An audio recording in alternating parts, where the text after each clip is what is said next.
Hey everyone, Jason here, digital marketing consultant, and in this ConvertKit review and demo, you're going to discover 5 dirty little secrets that may make ConvertKit not the best solution when it comes to your email marketing and automations. Make sure you check out the links in the description to other marketing software reviews, including a positive video that talks about the top 5 reasons ConvertKit is awesome. Here we're going to be all negative, and we're going to kick things off with number 5, and that is ConvertKit is beginner overkill. Look, if you're just getting started with your digital business, or you already have a business and your emails are in a bunch of Excel sheets and you're just coming online for the first time, wherever you're starting, if you're just getting started with email marketing, there are other solutions out there like MailChimp and MailerLite that let you get started for free. And once you get to 200, 300, maybe even 500 or 600 subscribers, then it makes sense to look at solutions like ConvertKit. But when you're just getting started, it just doesn't make good business sense to shell out $30 to $50 a month for something like ConvertKit when you haven't proven that email marketing is something that's actually going to contribute to your bottom line. Now, reason number 4, ConvertKit may not be the best solution for you, deals with the way that you put together your emails.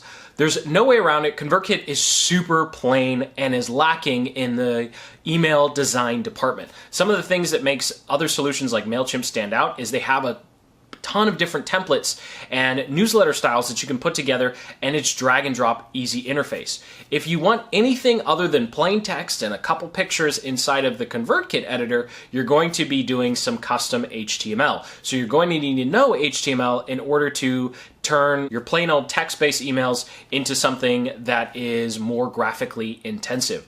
Personally, for me, it's not a big deal, but if you want to have a newsletter that has a lot of graphics, that has a really nice design, you don't just want the usual ugly plain text emails, then ConvertKit probably isn't for you.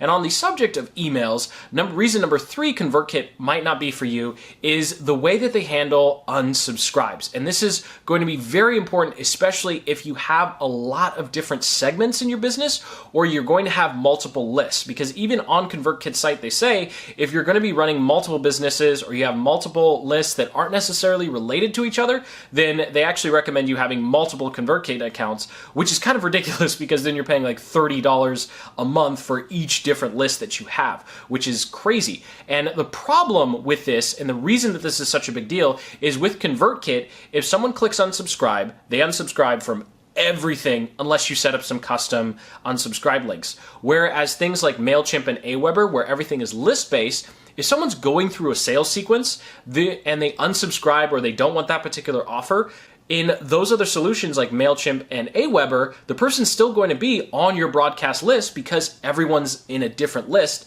The lists are siloed. Whereas ConvertKit, everyone is in one big list. So if they click unsubscribe anywhere, unless you've set up custom unsubscribe links, they're going to be unsubscribed to you across the board. And I really think this is something that they should include and make really clear when you're setting up your account. They don't. It took a little bit of digging. So you can put together custom links to make sure someone is just unsubscribing for a particular sequence so you don't lose them altogether. But it is just an extra step. It's kind of annoying, and it is a huge negative in my mind when it comes to the usability of ConvertKit.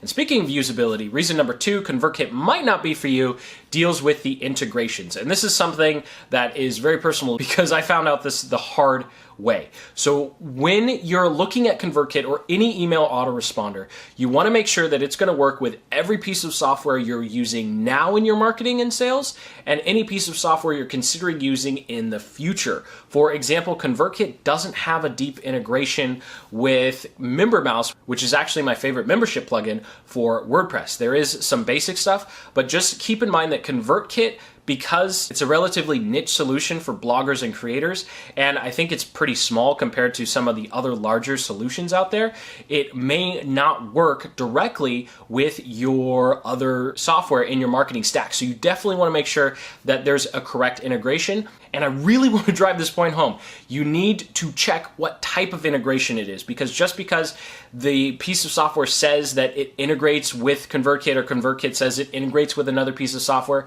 dive into the documentation and look at how it actually integrates, because what they consider an integration might fall short of what you actually need in terms of the information talking to each other. So I really want to stress that integration is a huge issue for me personally when it came to how ConvertKit talked to other pieces of software that we were already using in our marketing stack.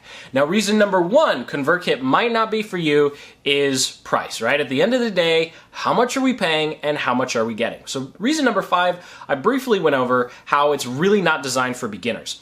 And the pricing reflects that, because from 0 to 1,000 subscribers, you're going to be paying about $29 or $30 a month, depending upon the pricing might change by the time you're watching this video, but it's essentially $30 for 1,000 subscribers, which when compared to pretty much every other solution like MailChimp, Aweber, MailerLite, GetResponse, Constant Contact, ConvertKit is the most expensive. When you compare it to the higher end solutions, like Drip, Infusionsoft, Entrepreneur, Office Autopilot, then ConvertKit looks relatively good in terms of the pricing. But ConvertKit sits in the middle in terms of features. It's definitely not able to compete with things like ActiveCampaign, Infusionsoft, and Entreport, but it does have a heck of a lot more features and automations, I think just easier UI or user interface when compared to something like Aweber and MailChimp. So it kind of sits in the middle there, and you're going to be paying a hefty premium for the easy to use automations inside of ConvertKit. So that's just something to really consider and really think about. And that's why I kick things off with reason number 5, why it's probably not a good idea for beginners, just because the features are overkill and then you're going to be paying a lot of money. I mean, $30 a month for just 1,000 subscribers is a lot when compared to some of the other pricing models and other options you have that subscriber level. You also want to keep in mind how much you're making off of your email list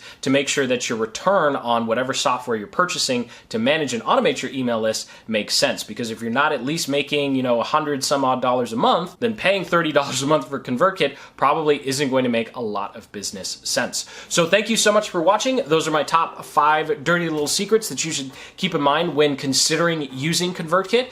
Go ahead and check out the links in the description to other review videos so you can be confident and successful with each piece of digital marketing software you pick up. So if you got some value out of this video, go ahead and hit that like button and subscribe. On this channel, we do a lot of marketing strategy videos and marketing review videos just like this one. So go ahead and hit that like button, subscribe, and as always, keep building the business you love.